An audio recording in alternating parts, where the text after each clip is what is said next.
2 Corinthiens, chapitre 10. C'est vrai, pourtant nous ne luttons pas d'une façon humaine. Non, les armes qui nous servent à lutter ne sont pas des armes humaines. Mais leur force vient de Dieu pour détruire tout ce qui lui résiste. Nous détruisons les façons de penser qui sont fausses. Nous renversons tous les raisonnements que des orgueilleux opposent à la connaissance de Dieu. Nous voulons changer l'esprit des gens pour qu'ils obéissent au Christ. Matthieu, chapitre 27. Jésus pousse un grand cri et il meurt. À ce moment-là, Chers frères et sœurs dans le Seigneur, salut chers amis musulmans, que la paix de Dieu soit avec vous. Soyez les bienvenus à notre 4e numéro de l'émission La Réfutation qui était consacrée à répondre à Abdul Majid sur ses mensonges et ses allégations infondées qui pourtant les autres aveugles, parce que le Seigneur dit si un aveugle conduit un aveugle, leur destination c'est la fosse au fossé. Donc vous allez suivre rapidement ce qu'il a dit. Je vais paraphraser rapidement, vous allez le suivre. Il dit à cette séquence, Dieu est venu sous la forme humaine, comme les chrétiens disent que Jésus est Dieu, il est venu sous la forme humaine et il s'est fait tabasser par les siens, par ces créatures. Ils l'ont tué, ils l'ont humilié, tout ça. Est-ce que lui peut être Dieu dans ce sens? Non, il ne peut pas être Dieu, selon lui. Écoutez-le et nous reviendrons lui donner la dose qu'il faut afin qu'il se ressaisisse. Mais comme ils ont l'hormone qui ne reconnaît pas ce qu'on appelle la honte, qui ne connaît pas la honte, c'est toujours comme ça. Nous les comprenons et nous les aimons malgré tout. Mais nous vous invitons de le suivre rapidement et nous reviendrons lui donner ce qu'il faut. Et donc Dieu est venu sur la terre sous forme humaine. Il a été arrêté par ses propres créatures, ligoté, frappé, crucifié. Et selon les chrétiens, il meurt, il est attaché sur la croix. Et sur la croix, il crie encore « Eloi, Eloi, lama sabachthani » « Mon Dieu, pourquoi m'as-tu abandonné ?» À qui s'adresse-t-il? Dieu est venu sur la terre pour faire quoi? لو كان في الأرض ملائكة يمشون مطمئنين لنزلنا عليهم من السماء. Avec le ton par lequel il s'exprime, il parle, c'est pour se moquer de Jésus, pour se moquer de la communauté chrétienne, comme son maître Ahmed Dida le faisait. Voilà ce qu'il a dit, vous l'avez écouté vous-même. Et notre Seigneur dit, on te mesurera avec la mesure par laquelle tu as mesuré les autres. Comme quelqu'un qui est, Mohammed, il est le seul qui est témoin de ce qu'il dit, qu'il entend. Et les gens naïvement le suivent sans se poser de questions parce que c'est depuis leur enfance qu'on les a inculqué cela, on les a obligés à croire en ça sans se poser de questions. Cela est normal, nous ne les condamnons pas. Même malgré qu'ils développent leur haine, leur méchanceté envers les chrétiens, le Seigneur nous a déjà prévenu que nous n'avons pas reçu Christ de cette manière. C'est pourquoi nous allons mollo avec douceur pour répondre. Que le Seigneur ouvre les yeux et les cœurs de ceux qui pourront comprendre. Maintenant, voilà, il vient de dire que Jésus, que les chrétiens appellent Dieu, il s'est fait taper, il s'est fait ligoter, il s'est fait bastonner, il s'est fait ci, il s'est fait ça, jusqu'on l'a crucifié avec une mort. Il a subi une mort honteuse, une mort qui n'est même pas destinée à quelqu'un qui est saint. Alors, nous allons rapidement répondre. Est-ce que Dieu peut être tué à la croix? Est-ce qu'on peut tuer Dieu? Alors, suivez-nous rapidement avant d'y aller, nous voulons que Dieu que nous adorons, c'est un Dieu qui est souverain. Il fait ce qu'il veut, quand il veut, où il veut, comme il veut. Personne ne le commande. Il est lui-même ce qu'il est. Et il se commande lui-même et il est autosuffisant lui-même. Il a la capacité de devenir un homme. Je ne sais pas si Allah, lui, il a la capacité de devenir un homme s'il veut. Mais il ne peut pas. Mais cela n'est pas grave. Parce que nous connaissons la nature de Allah que les musulmans adorent. Maintenant, nous allons lire ce que Sourate 28, le verset 30 a dit.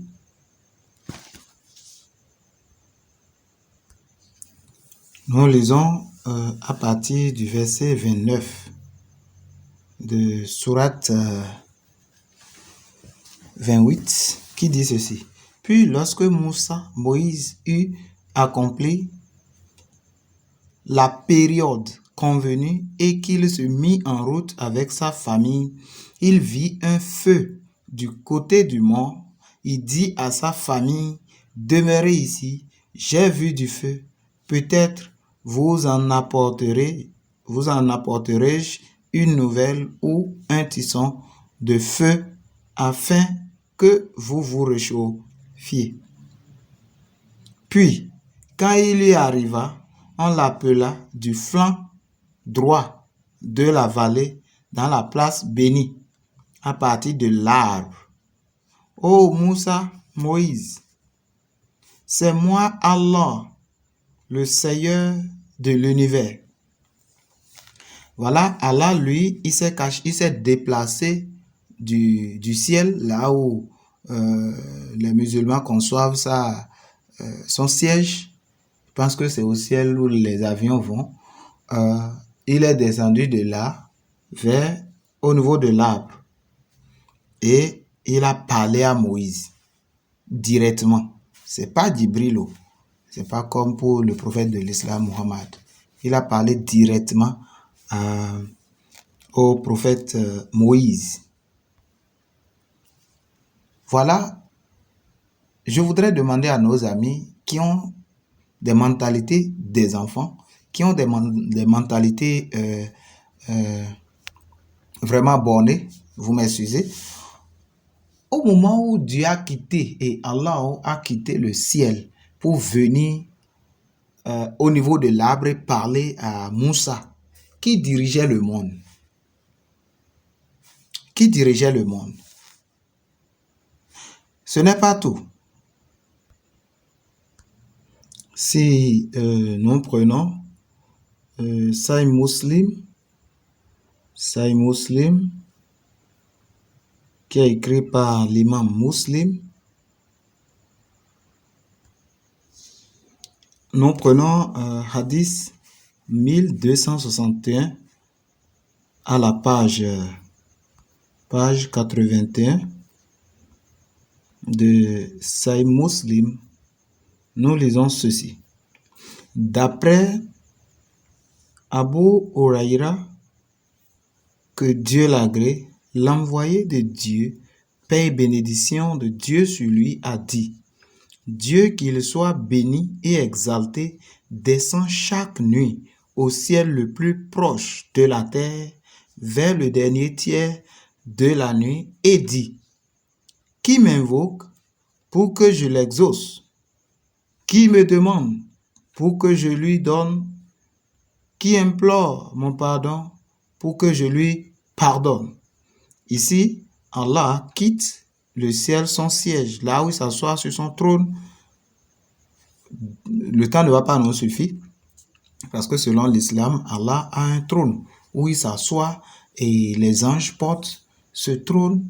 Des fois, il rit et le trône tremble. Tous ces versets sont écrits dans les hadiths les plus authentiques. C'est parce que le temps ne nous permet pas pour pouvoir les exposer. Voilà, en prenant Allah comme ça veut dire qu'il circoncis Allah qui n'est pas partout. Bien,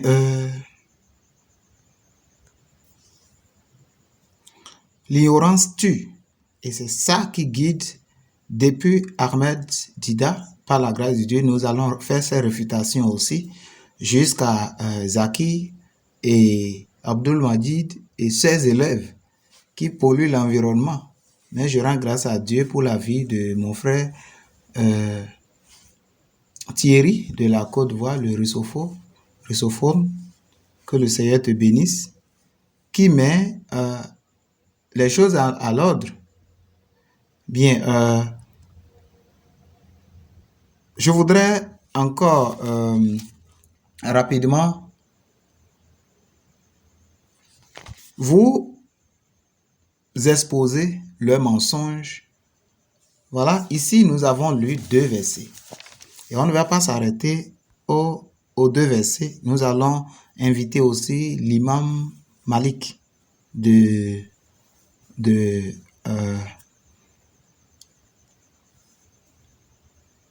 Médine. Voilà, il est l'imam de Médine et on va lire son livre qui s'appelle Al-Muwatta. Allons-y ensemble. Voilà, nous sommes au niveau du livre Al-Muwatta de l'imam Malik. Voilà. Voilà.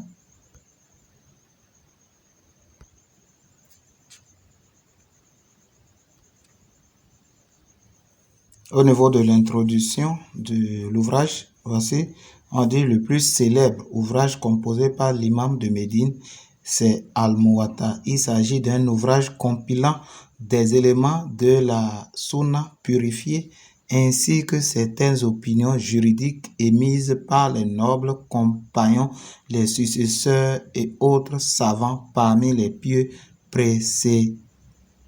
prédécesseurs. Peut-être d'autres élèves d'Abdul Majid et autres, ceux qui courent derrière Abdul Majid sans aucune instruction sérieuse. Est-ce que leur maître aussi est instruit? Point d'interrogation.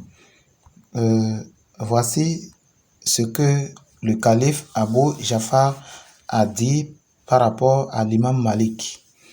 Il dit: Ô Abu Abdallah, rassemble cette science et écris un ouvrage.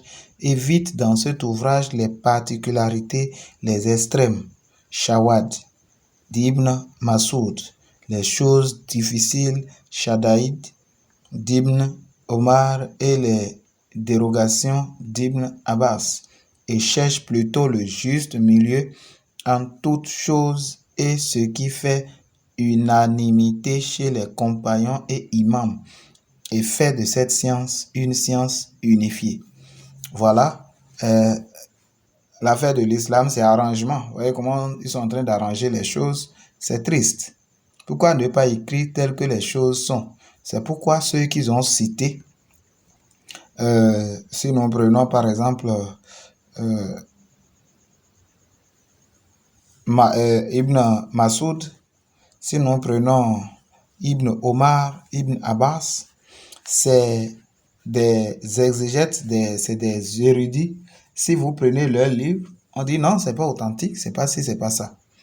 Or, c'est eux-mêmes qui châtient dans leurs documents, dans leurs livres, ce qui ne les arrange pas. Or, la chose est réelle. Bien, et lui s'est arrangé pour écrire ce qui va arranger l'islam. Allons-y à la page 85. Abu Huraïra a rapporté que l'envoyé d'Allah, sallallahu alayhi wa sallam, sur lui la grâce et la paix d'Allah, a dit: Allah le bénit et le Très-Haut descend chaque nuit dans le ciel d'ici-bas. Lorsque le premier tiers de la nuit s'est écoulé, il dit: Qui m'invoque afin que je l'exauce? Qui me demande afin de lui donner? Qui implore mon pardon afin que je le lui accorde? Ça, c'est Hadith 30 du livre de Al-Muwatta. Dans d'autres versions, vous pouvez voir le numéro 496. voyant ces passages, ils disent que Allah descend pour recevoir la prière des croyants. Dites-moi, quand il quittait le ciel, là, je ne sais pas, il était dans quel ciel et il descend vers le ciel qui est plus bas pour pouvoir entendre la prière des gens. Parce que s'il est là-bas, là, il ne peut pas entendre. Il faut parler plus fort, même si tu parles fort. C'est pourquoi pour appeler, pour faire la prière, ils sont obligés de crier fort. Et ils disent, quand ils crient là, Satan court et il pète. Vous voyez? Et après, il revient. C'est des choses ridicules, quoi. Et c'est comme des contes de fées qu'on raconte aux enfants. Mais puisque l'intelligence n'est pas ouverte, tout le monde consomme ça comme ça, ou bien ils ne vous permettent pas de lire. Bien, quand Allah, lui, descend pour recevoir la prière, qui gouvernait le monde en ce temps? Ça fait 1. 2. Est-ce qu'au moment où il descendait, le monde n'était pas rempli de Dieu? C'est pour dire quoi? Dieu est partout et à tout moment et à chaque instant. Il est partout et au même moment. Mais il peut se manifester d'une manière ou d'une autre. Selon vous, il s'est manifesté derrière un arbre pour parler à Moïse, mais plusieurs fois il s'est manifesté en prenant le corps humain. Qu'est-ce qui serait normal? Qu'est-ce qui serait le vrai Dieu? Celui qui passe par l'arbre ou celui qui passe par un homme qu'il a tant aimé? L'homme qui vit pour lui, l'homme qui règle tout pour lui. Dieu se manifeste alors par quelle manière et qui serait digne de Dieu? Voilà qui n'est pas un sorcier, parce que c'est les sorciers qui restent dans l'arbre. Et les esprits mauvais, les djinns, c'est eux qui restent dans l'arbre. À moins que vous me dites qu'il est Satan, qu'il est un djinn de l'arbre. Vous voyez, il y a de ces gens de, comment on appelle, les charlatans, les marabouts et autres, qui disent qu'ils ont vu des visions, ils vont dans les villages et demandent de couper des arbres et autres. Pourquoi? Parce que les djinns, les mauvais esprits sont dans l'arbre. Allah, c'est Allah qui se cache dans l'arbre là. Ici, Dieu s'est manifesté en la personne de Jésus-Christ. Vous acceptez ou pas, c'est comme ça, frères et sœurs. Bien, Jésus-Christ qui s'est manifesté en chair a combien de natures? Il a double nature.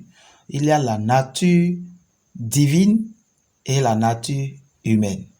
Quand il crie Dieu, Jésus a le corps, Jésus, on l'a circoncis. Oui, Jésus a double nature. Aucun chrétien n'a contredit l'humanisme de Jésus. Mais circoncis, l'humanisme de Jésus à la personne de Jésus, c'est de mensonge. Parce que Jésus n'est pas qu'un homme.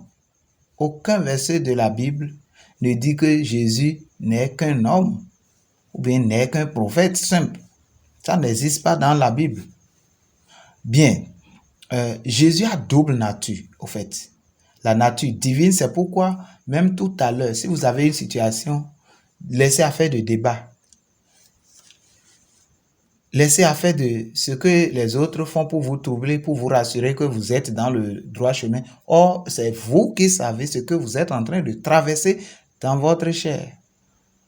Déposez tout et expérimentez Jésus. Priez au nom de Jésus et vous allez voir si ça va marcher ou pas. Maintenant, si ça marche, est-ce qu'un simple prophète, on peut utiliser son nom pour appeler, pour que ça marche comme ça? Réfléchissez un peu.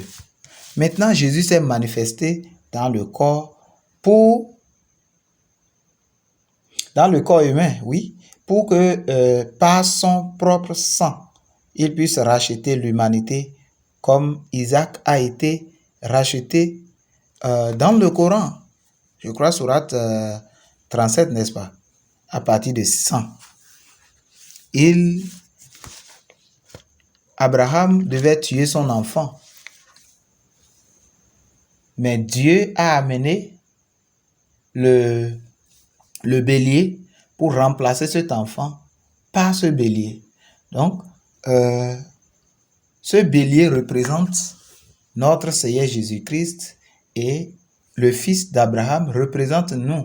Donc, le fils d'Abraham a été sauvé à cause du bélier qui a été amené. C'est pourquoi quand les gens fêtent la Tabaski, ça me fait rire.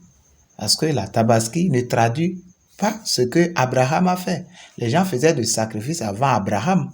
Et Abraham n'a jamais réédité cela quelque part. Même dans le Coran, ça n'existe pas.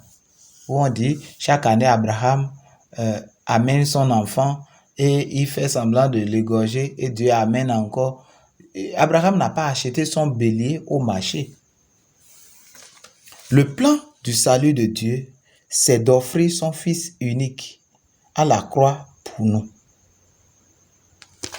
Pour nous racheter, c'est ça qu'on appelle la rédemption, qui est dans le Coran concernant l'histoire d'Abraham et d'Isaac.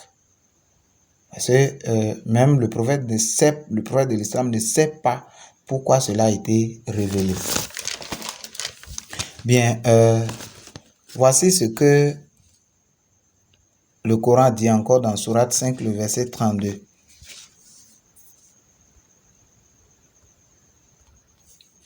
Parlant du sacrifice de Jésus, voici ce que le Coran dit, Sourate 5, 32. C'est pourquoi nous avons prescrit pour les enfants d'Israël. Il n'a pas dit nous avons prescrit pour les Arabes ou bien pour autres peuples. Pour les enfants d'Israël, que quiconque tuerait une personne non coupable d'un meurtre ou d'une corruption sur la terre est comme s'il avait tué tous les hommes.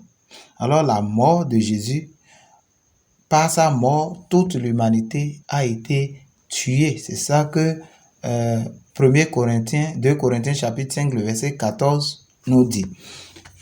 A été mort dans notre ancienne nature pécheresse. Et par sa résurrection, toute l'humanité a retrouvé la vie. Si maintenant cela sera activé, si et seulement si vous croyez en ce que Dieu a fait par notre Seigneur Jésus-Christ, c'est-à-dire son sacrifice à la croix.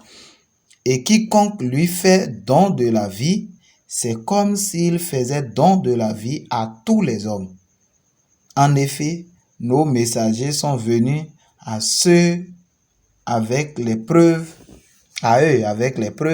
et puis voilà qu'en dépit de cela, beaucoup d'entre eux se mettent à commettre des excès sur la terre.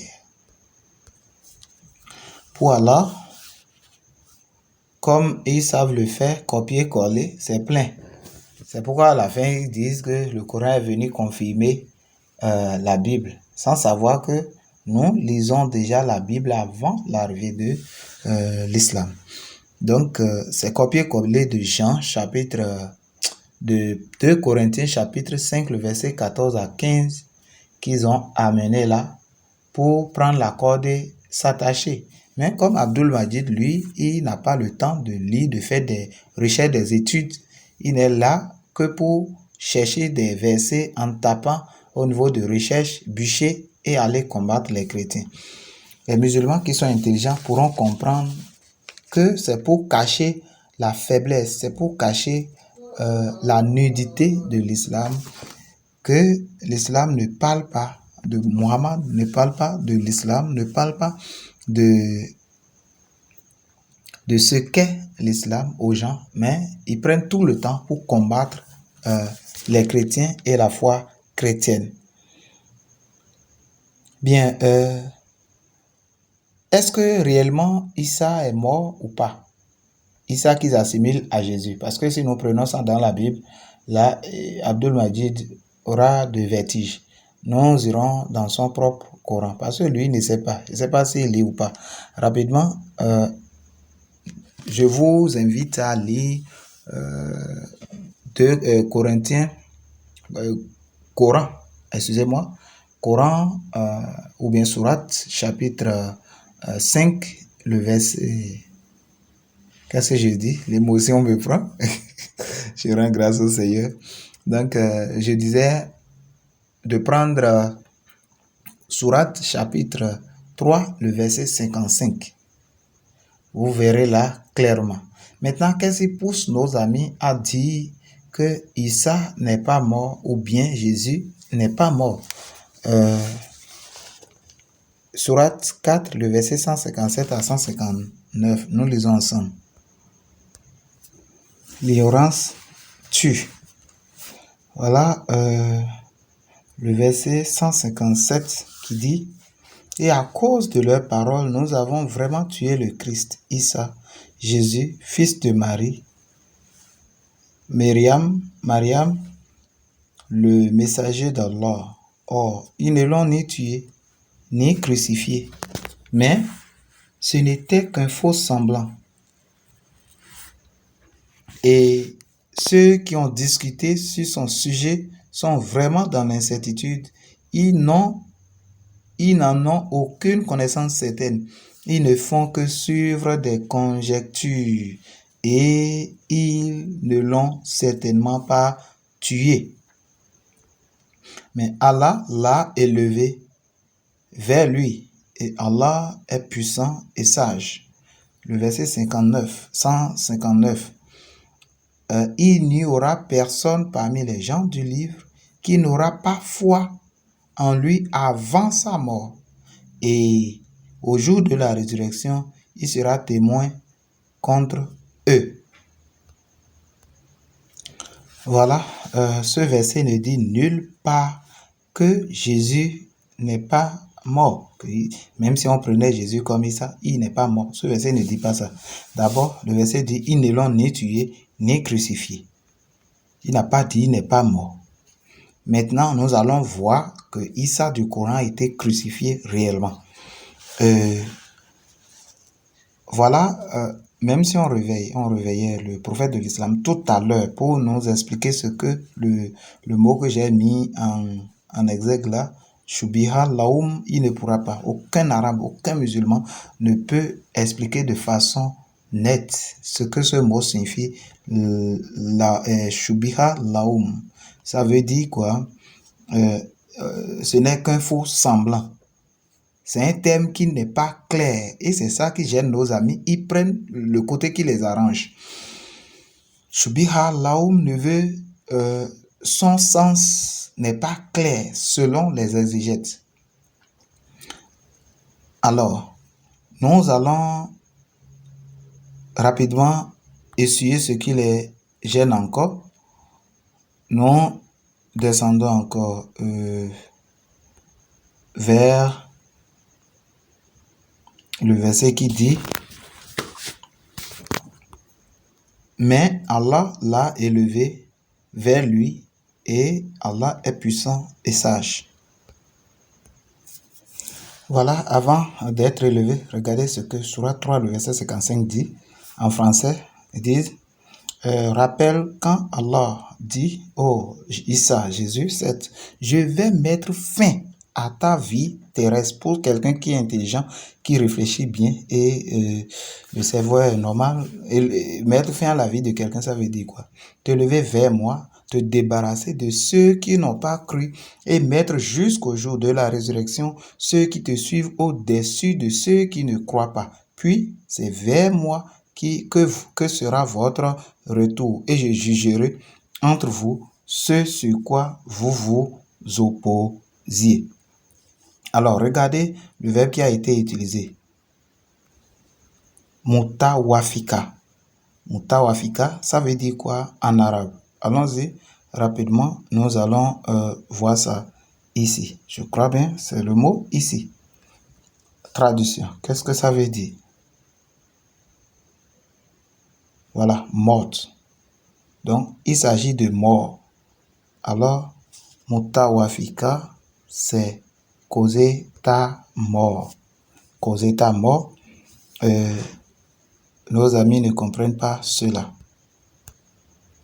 Voilà, nous sommes au niveau de Tafsir de Ibn Kassir. Nous allons voir ce que Tafsir a dit par rapport à Surat chapitre 4, Coran An-Nisa, les femmes. Le Coran est déjà n'importe quoi. Les interprétations et les exégètes, au lieu d'interpréter les choses, ils sont l'un l'autre opposés et ils ne s'entendent pas, ils ne comprennent pas les versets et c'est de cacophonie totale. Regardez, si nous prenons notre sourate que nous avons pris précédemment, sourate 4, le verset 157 à 159. C'est 159, on est en train les exégètes sont en train les érudits sont en train d'interpréter, commenter. Le verset là dit expressément ceci. Il n'y aura personne parmi les gens du livre qui ne vont pas croire à Issa, Jésus, avant sa mort. Alors voici les interprétations de part et d'autre de ce verset qui rend fou nos amis qui ne lisent pas, qui ne cherchent pas. Et ils crient qui sont les savants, qui sont les docteurs et que Jésus n'est pas mort. Si nous prenons Abou Malek a dit, avant la mort de Jésus et après sa descente du ciel, tous les gens du livre croiront en lui. C'est ça, Abou Malek a dit. Quant à Al-Hassan, il a précisé que Jésus est vivant auprès de Dieu quand il descendra du ciel et avant sa mort, tous les hommes croiront en lui. Tous les hommes, il a dit. Or, son livre, lui, il a dit les gens de l'écriture. Maintenant, d'après Moujahid, écoutez bien, il dit tous les gens du livre croiront en Jésus avant leur mort. D'après Moujahid, tous les gens du livre croiront en Jésus avant leur mort. Je suis dans Tafsir d'Ibn Kassir à la page 204. Vous pouvez vérifier vous-même parce qu'un analphabète, c'est celui qui n'apprend pas à désapprendre pour réapprendre. D'après Moujahid, tous les gens du livre croiront en Jésus avant leur mort. Suivant une autre interprétation d'Ibn Abbas, pas un juif ne mourra avant de croire en Jésus. On lui demanda, que penses-tu s'il tombe du toit de sa maison? Il répondit, il pensera à Jésus. Vous m'excusez un peu.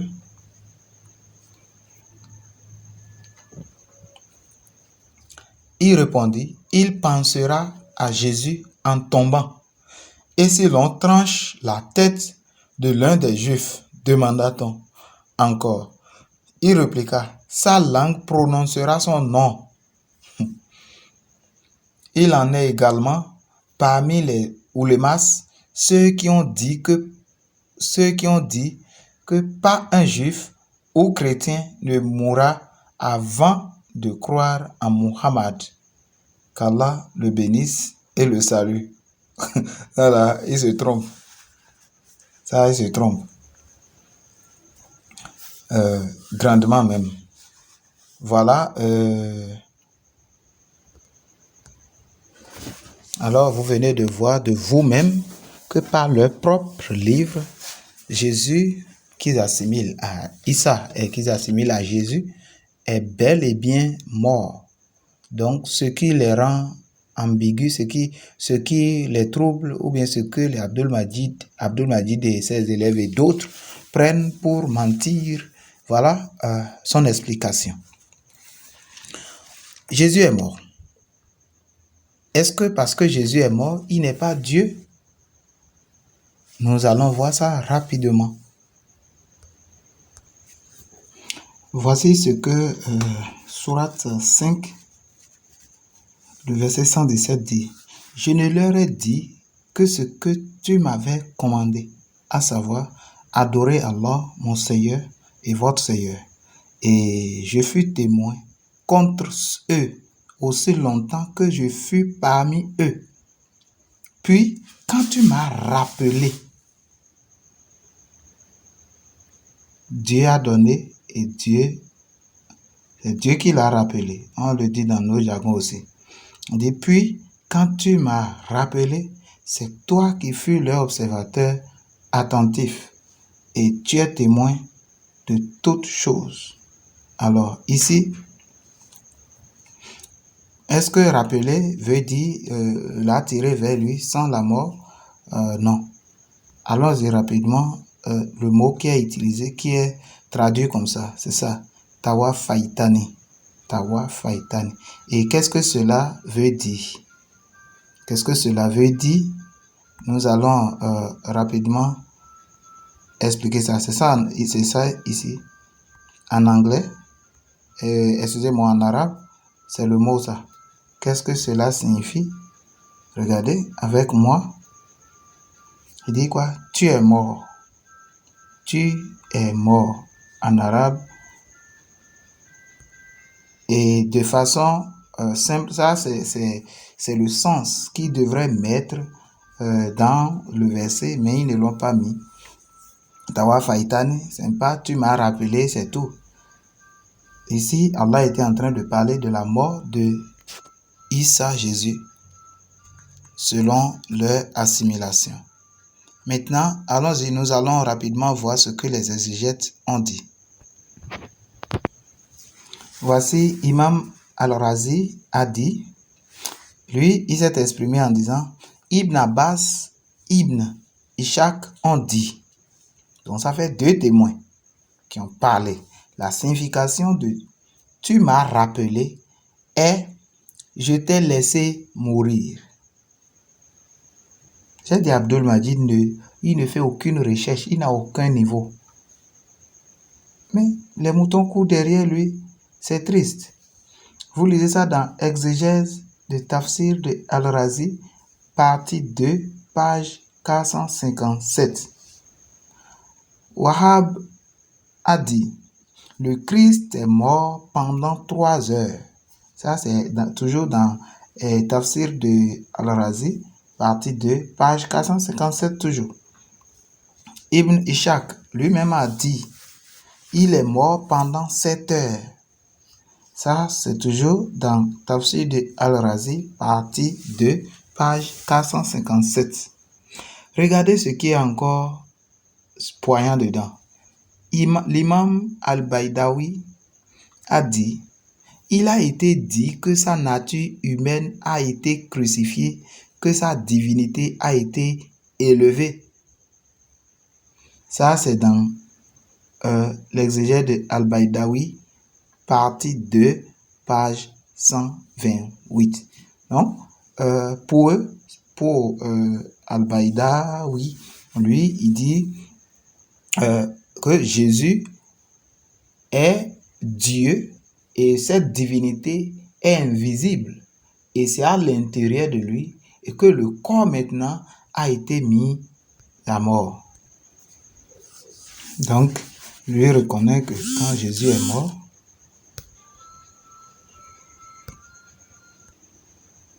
il a reconnu que quand Jésus est mort, alors c'est sa nature humaine qui a été mise à mort, puisque Jésus a double nature et que sa nature divine a été élevée. Pourquoi il dit Elohim, Elohim, lama sabachthani? Mon Père, pourquoi m'as-tu abandonné? Il le disait parce que il a porté une charge lourde, c'est-à-dire le péché de l'humanité en lui. Voilà que dans Habakkuk, les yeux de Dieu ne voient pas le péché. Dieu n'admet pas le péché. Mohammed n'a porté le péché de personne, mais son propre péché. Malgré ça, son Allah l'applaudit, son Allah le prend comme héros, comme un modèle. Vous comprenez ça?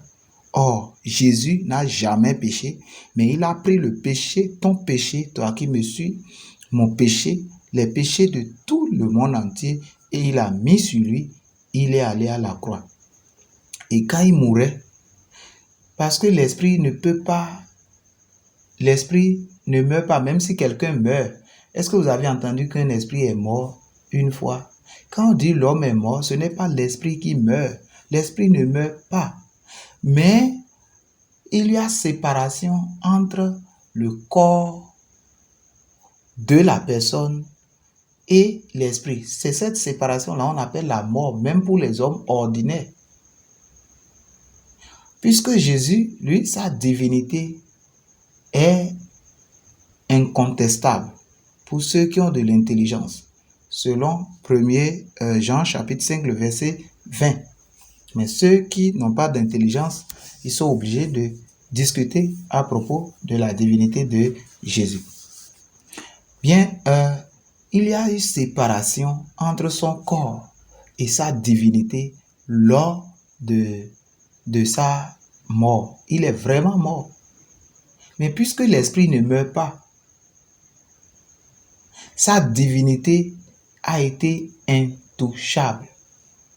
Mais son corps qui a incarné cette divinité et que cette divinité a déversé toute son essence dans ce corps, dans ce sang, parce que quand il versait le sang, c'est la vie de Dieu qui est versée. Parce que la Bible dit, la vie de toute âme, la vie de tout être vivant est dans son sang, car le sang, c'est la vie. Donc, pour que Dieu puisse nous octroyer cette vie, il a fallu que lui, sa divinité, soit mélangée avec le sang de notre Seigneur Jésus-Christ. Et quand Jésus mourait, il versait le sang selon son corps, et par son corps, parce que c'est le corps qui peut mourir. Je viens de le dire. Alors, c'est la vie de Dieu qui est répandue pour nous. Et le péché que Satan a pris pour nous condamner, il nous a rendus esclaves. Par la mort de Jésus, nous sommes libérés de cela. C'est pourquoi Satan ne va jamais vouloir que vous croyiez en la mort de Jésus. Il va toujours utiliser ces gens sur qui vous comptez, comme Abdul Majid et autres, et ses élèves et d'autres, pour vous dissimuler, pour vous empêcher de devenir chrétien. C'est ça leur combat. Hein. Ils veulent vous empêcher. Ils savent qu'il y a la vérité là-bas. Il y a la paix dans le christianisme. Il y a la vie dans le christianisme. Il y a la transparence, la paix du cœur. Tu as la joie. Et tu deviens amour. C'est pas haine que tu as là-bas. Ils savent que si jamais vous approchez de l'arbre de vie, de Jésus-Christ, l'agneau de Dieu, la paix, ils savent que vous allez quitter l'islam. Et le combat d'Abdul Majid depuis Ahmed Dida, c'est de vous empêcher de recevoir la lumière. Mais vous serez seul responsable de votre sort. Parce que Jésus a promis vous donner la vie éternelle. Même s'ils disent qu'ils vont vous tuer, puisque vous avez la vie éternelle, Jésus a dit, ne craignez rien, ne craignez pas ceux qui peuvent tuer le corps et qui ne peuvent pas tuer l'âme, mais craignez plutôt celui qui peut tuer et le corps et l'âme. Alors, l'heure a sonné pour que vous donniez votre vie à Jésus. La divinité de Jésus est incontestable pour ceux qui ont d'intelligence. Mais pour ceux qui n'ont pas d'intelligence, ils prennent seulement l'aspect humanisme de Jésus pour dire Jésus n'est pas Dieu. Parce qu'ils voient là où leur nez est terminé. Jésus vous aime, il vous tend la main et il vous embrasse. Shalom et que Dieu vous bénisse et qu'il vous amène dans son palais. Parce que bientôt il va revenir enlever son église. Rentrer dans la barque avant que l'heure ne sonne. Vous voyez dans le Coran, avec l'amalgame des choses, on dit le fils de Noé a refusé de s'embarquer. Si on prend même l'exemple là, dans la barque, quand il y avait un naufrage, on dit le fils de Noé a refusé de rentrer et l'eau l'a emporté. Ok, si on prend cet exemple par exemple, regardez, la bague représente Jésus.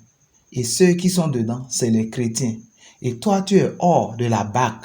Maintenant, si tu ne donnes pas ta vie à Jésus, c'est-à-dire tu rentres dans la bague, tu tournes dos à l'islam, au péché et au monde, lorsque Jésus va revenir, comme le monde d'avant n'a pas survécu, sauf ceux qui sont dans la bague, c'est seulement ceux qui sont en Jésus, quand la trompette va sonner, c'est eux seuls qui seront enlevés. Les autres seront exterminés. Alors je vous invite à vous embarquer avant que la trompette ne sonne. Shalom et à très bientôt.